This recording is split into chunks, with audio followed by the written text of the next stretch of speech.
Atención a esta noticia porque es realmente importante y trascendental no solamente para Estados Unidos, sino para los países que dependen de Estados Unidos. Ayer, el presidente de Estados Unidos actual, Joe Biden, realizó un acto conmemorativo en Austin, Texas, del 60 aniversario de la ratificación de la Ley de Derechos Civiles por parte del presidente de entonces, Lyndon Baines Johnson, y aprovechó dicho acto para anunciar una propuesta de ley que va a llevar al Congreso para reformar el poder judicial en Estados Unidos con 3 puntos básicos que fundamentalmente es el mayor ataque a la Constitución de Estados Unidos, el mayor ataque a la independencia judicial de Estados Unidos desde que se fundara dicha República Federal en 1787. Joe Biden anunció una reforma del nombramiento del Tribunal Supremo, de la Corte Suprema de Estados Unidos, suprimiendo los aspectos que desde su constitución los padres fundadores idearon para que fuera total y absolutamente independiente del poder político. Lo hace y lo propone, además, como siempre que se ataca a la libertad, para proteger a los ciudadanos, especialmente para avanzar, según dijo, en derechos y para avanzar en la protección de diferentes colectivos, especialmente los vulnerables. Por eso aprovecho este acto del 60 aniversario de la firma de la Ley de Derechos Civiles, que no tiene nada que ver con la independencia judicial en Estados Unidos, para citar a Lyndon Baines Johnson diciendo una frase de entonces, y es que si cada generación de Estados Unidos extiende por ancho y por largo los fundamentos de la democracia norteamericana, esta estará a salvo, diciendo que eso es lo que pretende cuando realmente lo que está haciendo es un ataque sin precedentes a esos fundamentos, a los fundamentos que los padres fundadores de Estados Unidos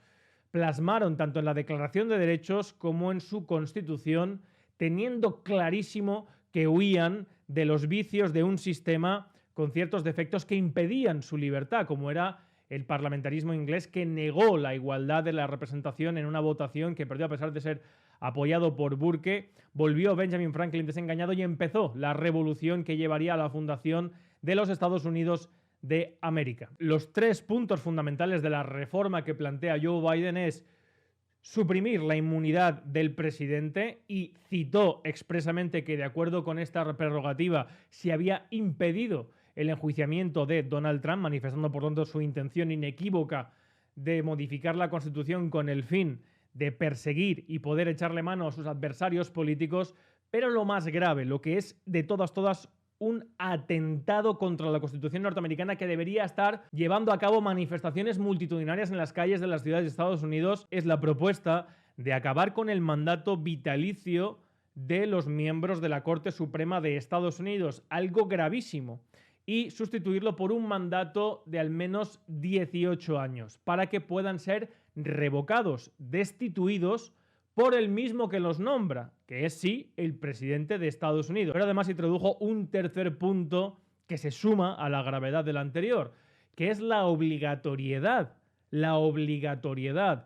de los miembros de la Corte Suprema del Alto Orden Jurisdiccional de Estados Unidos de someterse a lo que llamó un código ético y de conducta vinculante para todos los miembros de la Corte Suprema, que desde luego tiene que estar dictado por el poder político. Este es un ataque, repito, sin precedentes a el fundamento de la libertad política de Estados Unidos, la única democracia plena que existe en el mundo, porque cumple con todos los requisitos para instituir la libertad. La gente muchas veces se confunde y cree que porque un régimen sea democrático tiene que ser bondadoso en su acción. No, en la política, y especialmente en la política internacional, no existe ni la bondad ni la maldad, existe la defensa de los intereses. En este aspecto, Estados Unidos, yo lo desprecio y lo denuncio, por lo que afecta además a España y a Europa en su política imperialista y en su acción de gobierno. Pero eso no tiene nada que ver con la forma de gobierno que tiene Estados Unidos, que precisamente evita males, corruptelas y arbitrariedades que esta gente pretende intentar sortear. Y miren, cuando digo que esto es un ataque sin precedentes a la Constitución y a la democracia en Estados Unidos, lo digo con conocimiento de causa. Precisamente hay uno de los grandes males de nuestro tiempo que voy a aprovechar para exponer en este vídeo, de los cuales se está aprovechando tanto Joe Biden como la política hoy en día, particularmente en Occidente. Y es que vivimos en el momento de mayor ignorancia de la ciudadanía, al mismo tiempo que de mayor acceso a la información. Con simplemente un clic la gente puede llegar a la información de cualquier aspecto como nunca antes. Y eso nos hace sentir, de alguna manera, nos hace revestirnos, nos hace considerar que ya sabemos, cuando la gran mayoría de la gente no tiene absolutamente ni idea de nada, ni mucho menos de la política. Porque la información requiere de un proceso intelectivo, de entendimiento y de razonamiento para llegar al conocimiento, para saber. Pues este aprovechamiento es el que realizan políticos como Joe Biden, uniendo las enmiendas y el desarrollo de los fundamentos de la democracia norteamericana, por ejemplo, en la Ley de Derechos Civiles de los años 60 de Lyndon Baines Johnson, a la modificación de dichos fundamentos, que no tiene absolutamente nada que ver. Una cosa es lo que fundamenta, lo que estructura el ejercicio de la libertad, y otra cosa es la extensión, los límites, hasta dónde llega el alcance de esa libertad. Es una maliciosa, torticera manipulación para el conjunto de la sociedad que no sabe ni tiene por qué saber tampoco cómo funcionan los fundamentos de la política, particularmente en Estados Unidos. Pero repito, cuando digo que esto es un ataque sin precedentes, no lo digo yo, es que lo dicen los propios padres fundadores de Estados Unidos. Lean ustedes las memorias de Benjamin Franklin o las cartas entre John Adams y Thomas Jefferson, segundo y tercer presidente de Estados Unidos, este último redactor de la Declaración de Independencia, cuando no directamente a los redactores de la Constitución hoy en vigor en Estados Unidos, la federal, la de 1787, para modificar la anterior, que ellos mismos hicieron por los defectos que tenía de no reunir un poder suficiente en la Confederal de 1777. Pues bien, estos padres fundadores, entre ellos, como he dicho, Franklin, Jefferson, Adams, también Hamilton, pero particularmente los redactores de El Federalista, una serie de artículos que se escribieron para explicarle al pueblo norteamericano por qué 10 años después de esa primera constitución confederal necesitaban una segunda federal, por eso se llaman estos artículos que reúnen los escritos de Alexander Hamilton, que fue nada más y nada menos que el que inventó el tesoro para Washington, James Madison y John Jay, que fue el primer presidente de esa Corte Suprema. Pues aquí mismo, estos padres fundadores, estos auténticos eruditos, amantes de la libertad, que fue la suerte, la chamba que tuvo entonces Estados Unidos en esa época de reunir a tanta gente tan inteligente, tan formada, amante de la libertad, y en un momento además en el que repudiaba ciertos aspectos vetustos, anacrónicos y no justos para ellos del Imperio Británico. Pues bien, lo dicen los propios padres fundadores.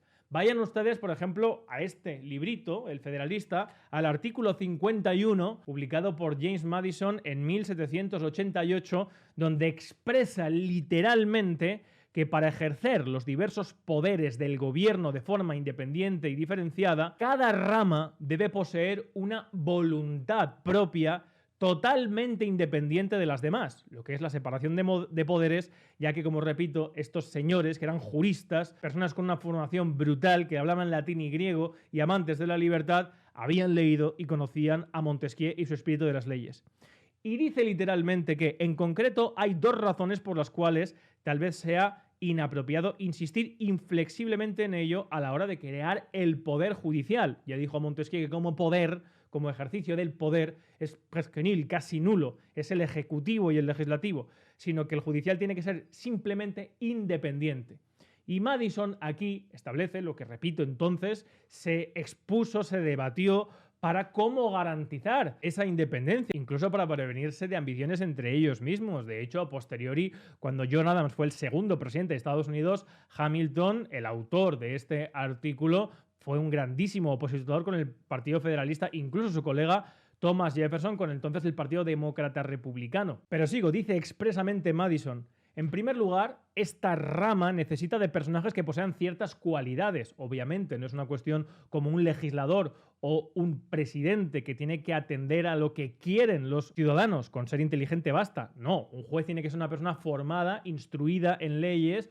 y que sepa además impartir justicia de acuerdo con unos códices, en este caso con el antecedente judicial, con el derecho constitucional. Pero segundo y fundamental, al ser nombrados para una plaza fija, es decir, al establecer la titularidad del miembro del Tribunal Supremo a título vitalicio, una vez le nombra el presidente, ya no le puede deponer, es miembro de la Corte Suprema hasta que se muera, rápidamente dice, perderá cualquier dependencia que haya sentido hacia la autoridad que les haya elegido. Sí, señor, repito, como dicen los propios padres fundadores de Estados Unidos, no Lyndon Baines Johnson, que es en quien se apoya el actual presidente de Estados Unidos, que obviamente llevó a cabo en los años 60 la ley de derechos civiles porque era un presidente muy impopular. No solamente porque llegó a presidente sobre el cadáver de John F. Kennedy como vicepresidente, cuando murió se convirtió en presidente Lyndon B. Johnson, sino porque era un presidente muy impopular y consideraba que llevando adelante y tomando para sí las protestas que entonces encabezaba Martin Luther King, tendría el apoyo de esas comunidades y el voto demócrata de esas comunidades al ser un presidente muy impopular. Pero fue un belicista y era una persona que en todo momento, sobre todo en su época en la que era el que aglutinaba la mayoría en el Senado, intentó eludir y llevar a cabo todas las triquiñuelas precisamente para vencer los resortes creados fundamentalmente en Estados Unidos para evitar el lobismo y la arbitrariedad del poder. Es decir, el presidente actual, Joe Biden, quiere reformar la Constitución de Estados Unidos para, en principio, mejorar el sistema de justicia con la finalidad de proteger a las minorías, amparándose en una declaración de Lyndon B. Johnson, pero contra los propios fundamentos de la Constitución norteamericana para garantizar en todo momento lo que se busca, que es la independencia de los jueces. La reforma que plantea Biden no busca la independencia de los jueces, porque él no pretende modificar el nombramiento por parte del Ejecutivo.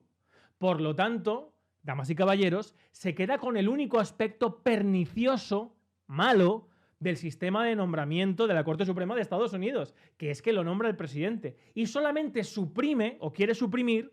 la característica, en la triquiñuela, que pensaron los padres fundadores, repito, en el siglo XVIII, para evitar la dependencia del Poder Judicial del Poder Político, que es el mandato vitalicio. Es lo único que quiere suprimir Joe Biden. Porque obviamente si quisiera modificar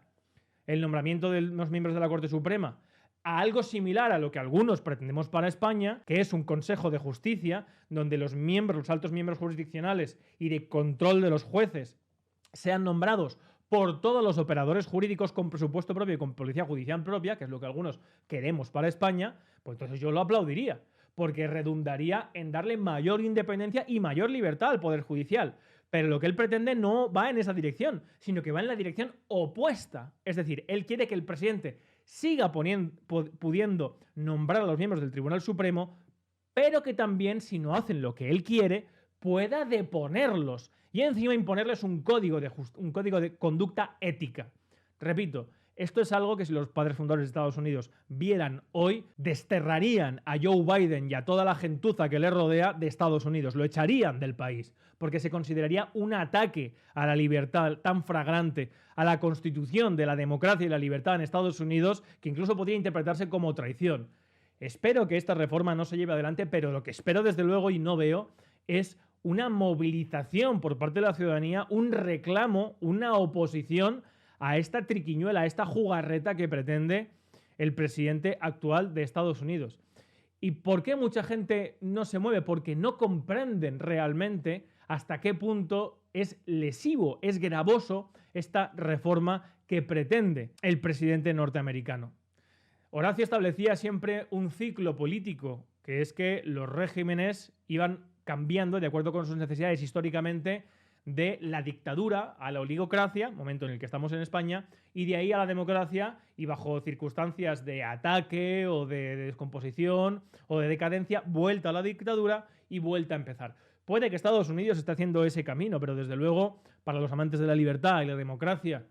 y entre ellos desde luego yo, que siempre he admirado y admiraré la Constitución y el fundamento constitucional de Estados Unidos, que es el único país, repito, que formalmente ha instituido la libertad política como tal y que previene, por lo tanto, de ciertos vicios inherentes al ejercicio del poder y de la política, pues siempre combatiré jugarretas como esta. Esto se suma a un legado desastroso